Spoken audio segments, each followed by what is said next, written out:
Hello and welcome back to my channel. कैसे हो आप लोग? आई होप आप लोग बढ़िया होंगे एंड आई होप आप लोगों की जो एग्जाम की तैयारी है वो भी अच्छे से चल रही होगी। सो आज की जो वीडियो है इसमें हम लोग स्टार्ट अपना कंटिन्यू रखेंगे हमारी अकाउंटिंग इक्वेशंस के साथ। आज की वीडियो में मैं कुछ आपको इंपॉर्टेंट अकाउंटिंग इक्वेशंस जो है करवाऊंगी एंड अगर वीडियो की लेंथ ज़्यादा लंबी नहीं हुई तो हम कुछ क्वेश्चंस भी देखेंगे और कुछ और एडजस्टमेंट्स है जो हमें समझनी है, तो वो भी मैं कोशिश करूंगी कि इस वीडियो में कवर अप कर पाऊँ। अगर नहीं होगी तो वो नेक्स्ट पार्ट में मैं आपका कवर अप कर दूँगी। सबसे पहले हमारी जो एक इम्पॉर्टेंट ट्रांजैक्शन होती है ना, देखो मैं यहाँ पे सारी ट्रांजैक्शन जो है लिख नहीं सकती हूँ क्योंकि स्पेस कम है, तो मैं आपको बोलती जाऊंगी, आप क्या है उसको नोट डाउन करो एंड साथ साथ में जो मैं आपको टेबल बनाती जा रही हूँ वो आप बनाते रहना, ठीक है। आप क्या करो, एक पेज पे सारी जो मैं ट्रांजैक्शन बोलूंगी वो लिख लेना एंड नेक्स्ट पेज पे जो है आप क्या करना, जो भी मैं आपको अभी बोर्ड पे कराऊंगी वो एज एन आंसर आप उसको नोट डाउन कर लेना। ओके, सो अब हम स्टार्ट करते हैं। देखो सबसे पहला हमारा जो एक इम्पॉर्टेंट बिजनेस ट्रांजैक्शन होती है वो क्या होगी कि आपने पहले क्या है कोई बिजनेस स्टार्ट किया होगा तो उसे हम क्या कहते हैं, उसे हम बोलते हैं कमेंसमेंट ऑफ बिजनेस। ओके, सबसे पहले क्या कहते हैं दैट, आप इसे नोट डाउन कर लेना, that mister x commenced his business, I am repeating this, Mr. X commenced his business with rupees 50,000 in cash, ठीक है, कैश में कर रहे हैं। याद करो मैंने आपको बताया था, मैं ये मिटा रही हूँ सो दैट की इजीली मैं लिख सकूँ। अभी आपको याद होगा मैंने आपको इसका बताया था कि इसको आप कैसे बनाते हो ट्रांजैक्शन। ओके, अगर डेट है तो यहाँ पे आप डेट का कॉलम बना सकते हो, बट मैं डेट के साथ नहीं चल रही हूँ, डायरेक्टली मैंने लिखा transaction. Then we have asset equals to liability plus capital, या capital plus liability भी लिख सकते हो। Okay, now the very first transaction क्या कहती है? Very first transaction is that we commenced the business. So capital was introduced. Capital introduced, and who introduced this capital? Mr. X. Capital introduced by Mr. X. अब देखो इस case में क्या है, आपके पास दो चीजें जो है इफेक्ट होंगी, एक तो आपका एसेट अकाउंट इफेक्ट होगा, एक आपका कैपिटल अकाउंट इफेक्ट होगा। याद करो मैंने क्या बोला था कि एसेट एंड कैपिटल जो है वो इंक्रीज होंगे, तो यहाँ पे कैसे आप लोग शो करेंगे, आपको याद होगा मैंने आपको दिखाया भी था। यहाँ पे क्या आएगा आपका कैश, और यहाँ पे कैपिटल की जगह पे कुछ नहीं आएगा। कैश में हमारे पास कितना आ गए 50,000 रुपीज इक्वल्स टू लाइबिलिटी अभी हमारी 0 है एंड कैपिटल में भी हमारा 50,000 रुपीज आ गया। अब नेक्स्ट क्या हुआ, हमने कोई परचेज किया, एसेट किया फर्नीचर, ठीक है। अब इसका अब लिख लो, इसका क्वेश्चन क्या है आपका, purchase computer for ₹20,000 in cash. Okay, I am repeating it, purchase computer for ₹20,000 in cash, ठीक है। अब भी देखो मेरी एसेट इंक्रीज हुई है, साथ में मेरा एसेट साइड में क्या डिक्रीज भी हो गया, क्यों? क्योंकि मैंने कैश में चीज ली है, ठीक है। कैश में लेने का मतलब मेरे पास जो ये 50,000 कैश था इसमें से मेरे 20,000 कम हो गए, एंड क्योंकि मैंने एसेट लिया है तो मेरा एसेट साइड में क्या है एक नई चीज आ जाएगी, कंप्यूटर एज एन एसेट हम लिख के वहां पे 20,000 शो कर देंगे। इससे क्या है हमारी फिर अकाउंटिंग इक्वेशन जो है वो इक्वल हो जाएगी, राइट। कैश में प्लस हम क्या कर देंगे, क्योंकि हमने कंप्यूटर लिया है यहाँ पे आपका +0, देन सेकंड आएगा purchased computer in cash, then यहाँ पे आपका -20,000 +20,000 इक्वल्स टू 0 +50,000। ओके, नाउ अब आप क्या करोगे, यहाँ पे लिखोगे न्यू इक्वेशन। न्यू इक्वेशन क्या बनी आपकी न्यू इक्वेशन, 50,000 सॉरी यहाँ पे आपके बचा 30,000 +20,000 इक्वल्स टू 0 +50,000। आई होप यहाँ तक आपको क्लियर होगा। अब हम तीसरी इसकी एंट्री देखते हैं। मान लो मैंने क्या किया, गुड्स परचेज की, क्योंकि मैंने अपना पहले दुकान खोली, दुकान मेरी खुल गई। अब मेरे को उसमें फर्नीचर चाहिए था, कुछ इंपॉर्टेंट चीज़ें चाहिए थी जिससे मैं काम करूंगी, जिसके थ्रू काम करवा सकती हूँ। तो मैंने क्या किया, कंप्यूटर परचेज कर लिया। अब मुझे सामान भी तो चाहिए, बेचना क्या है वो भी तो देखना पड़ेगा ना। सो अब हमने क्या किया, we purchase goods. Okay, so इसकी लिख लो, purchase goods for ₹10,000 in cash. I am repeating it, purchase goods for ₹10,000 in cash. ठीक है। अभी अच्छा, एक छोटी सी चीज मैं आपको बताना भूल गई, कैपिटल में हम लोग नाम भी लिखेंगे कि हमने किसके उससे लिए है, किसने कैपिटल इंट्रोड्यूस किया है। ये इसलिए लिखेंगे क्योंकि ऐसा भी हो सकता है कि आगे चल के आपने एक और जो है एक एडिशनल पार्टनर अपने साथ ले लिया। ठीक है, सो सब पार्टनर्स का नाम यहाँ पे आपको लिखना पड़ेगा, हर एक का नाम आपको यहाँ पे लिखना पड़ेगा। सो अगर मान लो मिस्टर वाई अगर इंट्रोड्यूस कर रहा है कैपिटल आगे चल के, तो आप यहाँ पे क्या कर दोगे, mister X plus mister Y कर दोगे। ओके, अब हमने क्या करा, अब हमने जो है गुड्स परचेज किए 10,000 के, राइट। थर्ड, परचेज, इसे आप क्या बोल सकते हो, इन्वेंट्री बोल सकते हो, स्टॉक्स बोल सकते हो। ठीक है, सो हमने क्या लिखना है, परचेज गुड्स। कितने की किया हमने, 10,000 के। सो इसका मतलब यहां से मेरे 10,000 रुपए चले गए, कंप्यूटर में कोई चेंज नहीं आया, बट हमारा एक नई चीज जुड़ गई है जिसे हम क्या बोलेंगे, स्टॉक, राइट। तो यहाँ पे प्लस 10,000 इक्वल्स टू 0, प्लस 0 आएगा क्योंकि यहाँ पे कोई भी चेंज नहीं हुआ है। सो इससे हमारी न्यू इक्वेशन क्या बनेगी,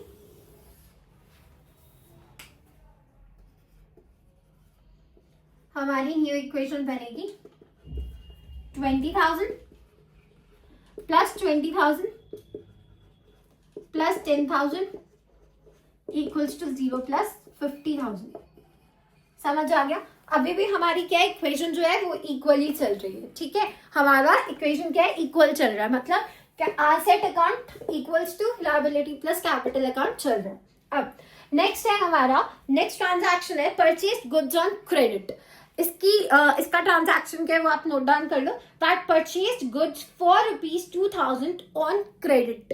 okay, I am repeating it, purchase goods for ₹2,000 on credit. अब इसकी एंट्री क्या होगी, इसको देखना।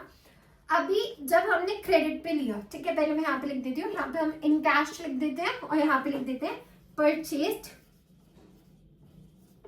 Goods on credit basis. ठीक है, और हमने 2,000 का सामान लिया है। अभी देखो इसमें क्या है, हमारा स्टॉक इंक्रीज हुआ, हमारे पास कैश जो है वो नहीं गया, हमारे पास स्टॉक इंक्रीज हो गया। बट स्टॉक इंक्रीज होने के साथ साथ मेरी लायबिलिटी जो है वो बढ़ जाएगी। मुझे क्या है, मेरे को अब पैसे चुकाने हैं मार्केट के, तो इसका मतलब क्या होता है कि मेरी लायबिलिटी इंक्रीज हो चुकी है। सो इस केस में क्या होगा, यहाँ पे स्टॉक हमारा ऑलरेडी लिखा हुआ है, यहाँ पे कुछ और चेंजेस नहीं होंगे, बस ऊपर की तरफ एक क्रेडिटर आ जाएगा, क्रेडिटर आ जाएगा। ठीक है, और एक रिक्वेस्ट है, जब तक आपको पूरा क्वेश्चन कंप्लीट नहीं हो जाता ना, तब तक यहाँ पे इक्वल्स टू का साइन मत लगाना। कई बार ऐसा होता है कि आपका ये बहुत ज्यादा भर गया है और आपको आपका जो लायबिलिटी और कैपिटल साइड वाला जो जगह है वो आपको इतना ज्यादा यूज नहीं हुआ है जितना एसेट साइड वाला यूज हुआ है। इसलिए थोड़ा सा ध्यान रखना, जब पूरा इक्वेशन खत्म हो जाए फिर इक्वल्स का साइन लगाना, या बाकी का जो भी है उसको इस तरीके से देख के करना। ओके, नाउ हमारा कैश में कोई चेंज नहीं आया, ना कंप्यूटर में चेंज आया, बट हमने क्या किया, 2,000 का स्टॉक और भरा है 2,000 के क्रेडिटर के बेसिस पे, तो यहाँ पे मेरा 0 आ जाएगा। तो अब हमारी न्यू इक्वेशन क्या बनेगी, हमारी न्यू इक्वेशन बनेगी 20,000 plus 20,000 plus 12,000 equals to 2,000 plus 50,000।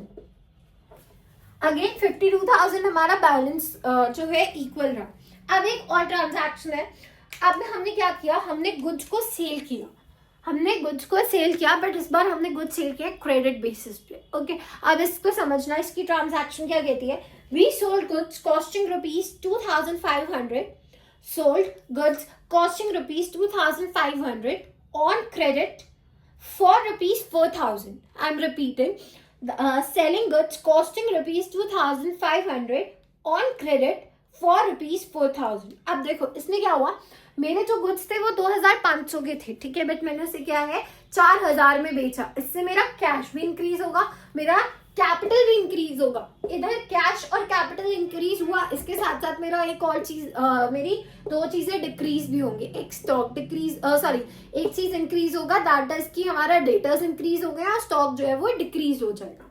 इसमें बहुत सारी ट्रांजैक्शन है, इसको अब ध्यान से समझना इसमें कैसे होगा।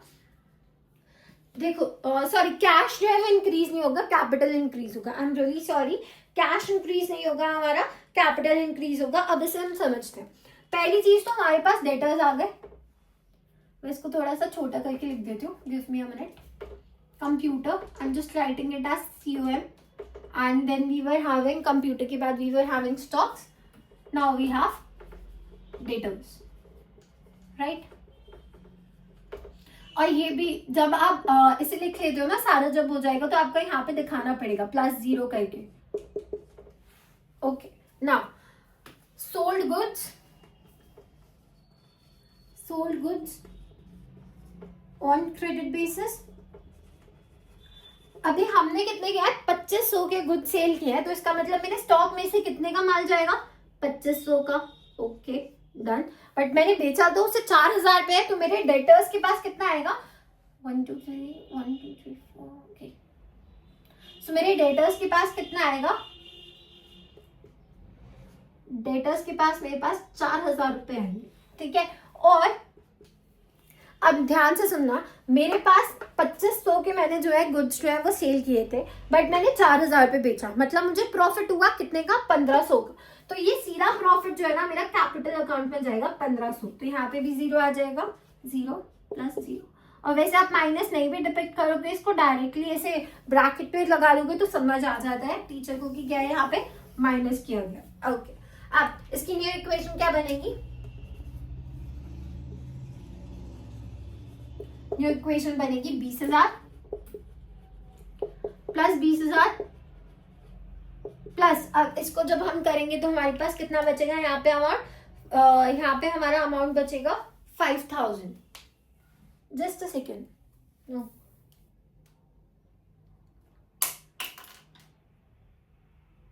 Just give me a minute. यहाँ पे जो आपका अमाउंट बचेगा वो होगा 12000 minus 25000, that will give me an answer of 11500. Okay, then plus 4000 equals to 20000 plus 65000, ठीक है। आई होप ये आपको समझ आ गया होगा। सॉरी 6500 है वो, 65000 नहीं है, आई एम रियली सॉरी। सो यहाँ पे क्या बचा आपका 11500 प्लस 4000, 20000 प्लस 6500, ठीक है। सो अगर आप इसका टोटल करोगे तो वही सेम चीज यहाँ पे भी आपका अमाउंट आ जाएगा। Sorry I am really sorry, 515000 ये आपका अमाउंट आएगा। ओके, आई होप यहाँ तक आपको क्लियर होगा। अब इसके बाद हमारी एक और ट्रांजैक्शन है, एक छोटी सी और, दैट इज 6th वन। क्या कहती है इसको, देखो अब आप, ये बोलती है कि आपने क्या है, अब आपने पेमेंट कर दी, ठीक है, आपने क्या पेमेंट कर दी। अब पेमेंट कितनी की आपने, you paid rent for ₹1000 and you paid salaries for ₹5000, ठीक है। और ये दोनों ही जो है आपने कैश के उस पे की है। तो अब क्या होगा, अब ध्यान से देखना, इसमें क्या आपका इफेक्ट आएगा, इसमें आपका 6000 रुपये टोटल कैश में से जाएगा, राइट। आपने क्या है 6000 रुपये टोटल कैश में से जाएगा, एंड सेम 6000 आपका जो है कैपिटल में से भी जाएगा। क्यों, क्योंकि आपने क्या है जो पैसा पे किया है वो किसका किया, आपने कैश में से पे किया है ना वो पैसा। आपका कैश कहाँ से आया था, जो आपने कैपिटल लगाया था वहीं से तो आपके पास कैश आया है, कोई और तो आपका अभी तक सोर्स नहीं बना कैश का, राइट। आपने सेल भी जो है वो अपनी क्रेडिट बेसिस पे की है, तो क्या है आपके पास अभी तक पैसा तो कोई आया नहीं है बिजनेस में, जो आपने लगाया था वही आया आपके पास। सो इससे क्या है कैश भी कम होगा और कैपिटल भी कम होगा। सो अब हम क्या लिखेंगे यहाँ पे, paid rent and salaries, paid rent and salaries. So मेरा माइनस कितना होगा यहाँ पे 6000 plus 0 plus 0 plus 0 equals to 0 plus 0 minus 6000। So मेरी न्यू इक्वेशन कैसी बनेगी,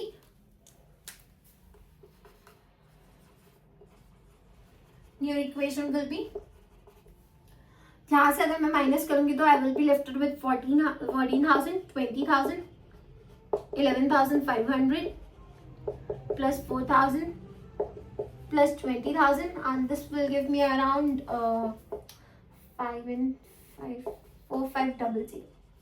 Okay, now एक लास्ट ट्रांजैक्शन जो बहुत इंपॉर्टेंट है हमारे लिए समझने के लिए, दैट इज, मान लो अब क्या है कि जो मिस्टर एक्स है उसके घर में आ गई शादी, ठीक है, अब उसके घर में आ गई शादी, वो कह रहा है भाई हम मुझे चाहिए कैपिटल में से कुछ पैसे। अब उसने क्या किया, 2,000 रुपए जो है उसने क्या है अपने कैपिटल में से निकालने हैं। सो अब इसका क्या एंट्री होगी, इसको आप लिख लो एक बारी। Mister x withdraws ₹2,000 for his personal use. Okay, I am repeating it, mister x withdraws ₹2,000 for his personal use. ठीक है, अब देखो यहाँ पे वही सेम जो हमने ऊपर एंट्री की है वही रहेगी। हमने कैश निकाला तो कैश माइनस हो जाएगा, और किससे निकाला, विड्रॉ कब होता है, कैपिटल से तो आप विड्रॉ करते हो ना अमाउंट, तो यहाँ पे क्या आ जाएगा, विड्रॉ के लिए ये हो जाएगा, right. So 7th withdrawn capital by x, कितने का, हमने 2,000 रुपये निकाले, कैश माइनस प्लस 0 0 0 0 माइनस 2,000। इसको आप सॉल्व कर सकते हो इजीली, फिर न्यू इक्वेशन करके इस क्वेश्चन को आप यहाँ पे खत्म कर सकते हो कि हमारी न्यू इक्वेशन क्या बनी, उसको डिपिक्ट करके आप यहाँ पे इस चीज को खत्म कर सकते हो। ओके, अभी एक और हम लोग टॉपिक थोड़ा छोटा सा है वो कवर कर लेते हैं। देखो इसको फटाफट से ना एक बार स्क्रीनशॉट लो, फिर मैं आपको समझाता हूँ। एंड याद रखना ये कॉम मतलब कंप्यूटर है। ओके, सो ये कंप्यूटर है। ओके ना, इसका फटाफट से आप स्क्रीनशॉट लो, फिर मैं आपको नेक्स्ट टॉपिक समझाती हूँ। सो अब जो टॉपिक है ना ये है रूल्स फॉर अकाउंटिंग इक्वेशन, कि क्या रूल्स है हमारे अकाउंटिंग इक्वेशन के। सो एक बार हम इसे समझ लेते हैं फटाफट से, just second. Rules for accounting equation क्या कहते हैं,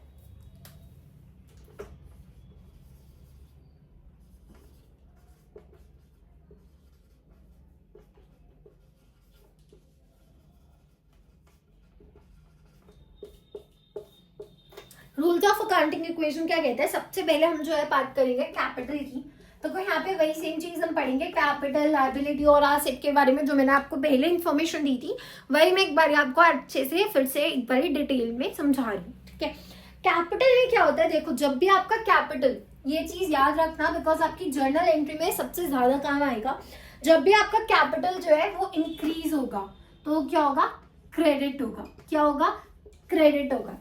ठीक है, और जब भी डिक्रीज होगा तो क्या होगा, डेबिट होगा। सिंपल वर्ड्स में बोलूं, जब भी प्लस करोगे मतलब कि क्रेडिट करोगे, जब भी कैपिटल को प्लस कर रहे हो तो क्या करोगे, क्रेडिट करोगे, और जब भी कैपिटल को माइनस करोगे तब आप क्या कर रहे हो, उसको डिक्रीज कर रहे हो। ठीक है, डेबिट करोगे। अभी सुनो, यहाँ पे दो मेन चीज है जो हमें समझनी है। क्या है, interest on capital and interest on drawings.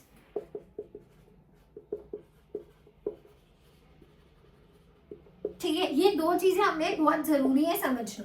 Interest on capital क्या कहते हैं, देखो आपने कैपिटल लगाया है बिजनेस में, ठीक है, बिजनेस को हम क्या एक सेपरेट लीगल एंटिटी मान के चलते हैं, मतलब कि बिजनेस और जो लोग उसमें काम कर रहे हैं वो क्या है, अलग है। ओनर और जो उसका बिजनेस है वो क्या है, दो अलग चीज है। ठीक है, सो क्या हुआ कि बिजनेस में अगर मैंने कैपिटल इन्वेस्ट किया है तो ये किसकी लायबिलिटी है, किसकी लायबिलिटी है कि मुझे पैसे वापस मिलने चाहिए, या जो मैंने पैसे उसमें इन्वेस्ट किए हैं उसके बेसिस पे मुझे प्रॉफिट मिले या कुछ इंटरेस्ट मिले, वो किसकी लायबिलिटी है या किसकी जिम्मेदारी रहेगी, वो जिम्मेदारी हमारी बिजनेस की। ठीक है, सो इसलिए हम इंटरेस्ट ऑन कैपिटल को क्या मानते हैं, एक एक्सपेंस मानते हैं। एंड मैंने बिजनेस से पैसे लिए, मैंने बिजनेस से क्या है पैसे ले लिए, सो मतलब क्या है, मैंने उधारी की है, एज एन ओनर मैंने क्या किया है, उधारी की है। सो इसलिए इंटरेस्ट ऑन ड्रॉइंग क्या हो जाएगी, बिजनेस के लिए क्या हो जाएगी, इनकम हो जाएगी। बिजनेस के लिए क्या हो जाएगी, इनकम हो जाएगी। अब इसकी हमारी कुछ जो है इसकी कुछ अगर मैं बोलूँ कि एडजस्टमेंट्स होती हैं, सो एडजस्टमेंट्स क्या कहती है, देखो कैपिटल पे जब भी आप इंटरेस्ट ऑन ड्रॉइंग्स लगाओगे, ठीक है, समझना इस चीज को कि जब भी आप बिजनेस के पर्सपेक्टिव से देखोगे तो ये क्या एक्सपेंस है, और इसमें क्या होगा, कैपिटल में प्लस हो जाएगा इंटरेस्ट ऑन कैपिटल, ठीक है, और प्रॉफिट में भी इंटरेस्ट ऑन कैपिटल आएगा, ठीक है, समझ आया।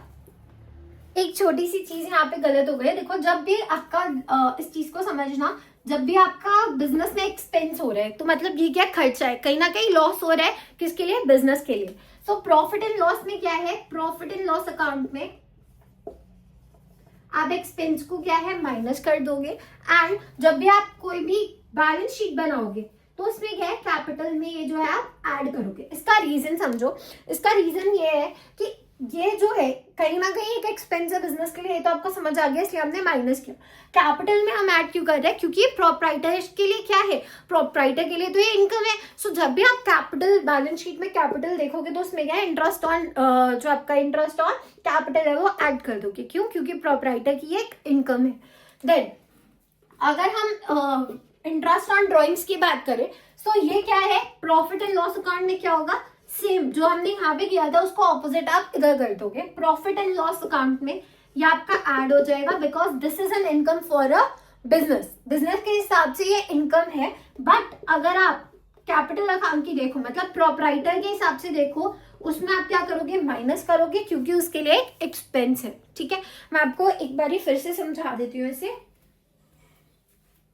इसको नोट डाउन कर लो फटाफट से, फिर मैं इसको इरेज कर दूंगी।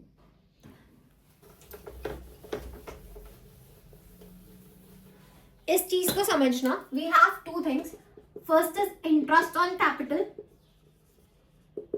And the other is interest on drawings, ठीक है। अगर आप इसे बिजनेस पर्सपेक्टिव से लोगे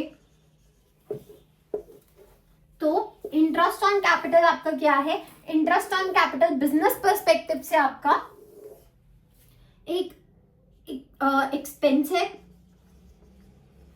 एंड इंटरेस्ट ऑन ड्रॉइंग्स क्या है, बिजनेस पर्सपेक्टिव से आपकी एक इनकम है। बट यही अगर आप ओनर के उससे लेके चलोगे या प्रोप्राइटर के पर्सपेक्टिव से लेके चलोगे, इंटरेस्ट ऑन कैपिटल उसकी इनकम है एंड इंटरेस्ट ऑन ड्रॉइंग उसकी क्या है, एक्सपेंस है, ठीक है। अब बिजनेस के हिसाब से एक्सपेंस है तो ये पीएनएल अकाउंट में क्या हो जाएगा, पीएनएल अकाउंट में माइनस, एंड इनकम क्या है, पीएनएल अकाउंट में प्लस हो जाएगी। और ओनर के लिए इनकम है तो कैपिटल अकाउंट में ये प्लस हो जाएगा, एंड एक्सपेंस है तो कैपिटल अकाउंट में ये माइनस हो जाएगा, ठीक है। सो बिजनेस के हिसाब से आप पीएनएल अकाउंट लेके चलोगे एंड ओनर के हिसाब से आप क्या है, कैपिटल अकाउंट लेके चलोगे, ठीक है। आई होप आपको इतना क्लियर होगा। अब हम बात करेंगे लायबिलिटीज और एसेट की, एक बार इसे भी नोट डाउन कर लो। ओके, सो कैपिटल हमने समझ लिया, इंक्रीज होगा तो क्रेडिट, डिक्रीज होगा तो डेबिट, ठीक है। सेकंड चीज आती है हमारी लायबिलिटी की। अब लायबिलिटी के केस में क्या होगा, लायबिलिटी के केस में भी हमारा सेम है, इंक्रीज होगा तो क्रेडिट, डिक्रीज होगा तो डेबिट, ठीक है। क्लियर हुआ ये, इंक्रीज हुआ तो क्रेडिट, डिक्रीज हुआ तो डेबिट, मतलब कि plus and minus same. Third है हमारे पास लास्ट, जो कि क्या है, एसेट। एसेट के केस में क्या होगा, इसे देखो, एसेट के केस में ऑपोजिट हो जाएगा। एसेट क्या कहता है, अगर इंक्रीज हुआ तो आप क्या कर दो, इसे डेबिट कर दो, माने कि प्लस कर दो, और डिक्रीज हुआ तो इसे क्रेडिट कर दो, माने कि माइनस कर दो, ठीक है। ये आपको क्लियर हो गया होगा, आई होप। इसको भी नोट डाउन कर लो फटाफट से। आई होप आपको आज जो भी मैंने टॉपिक्स करवाए हैं वो समझ आए होंगे, एंड होपफुली आपको इंटरेस्टिंग लगी होगी ये वीडियो। एंड नेक्स्ट वीडियो में हम लोग कुछ और ट्रांजैक्शंस करके देखेंगे, और मैं आपको क्वेश्चन सॉल्व करके दिखाऊंगी एक दो। एंड तब तक के लिए टेक केयर, बाय बाय।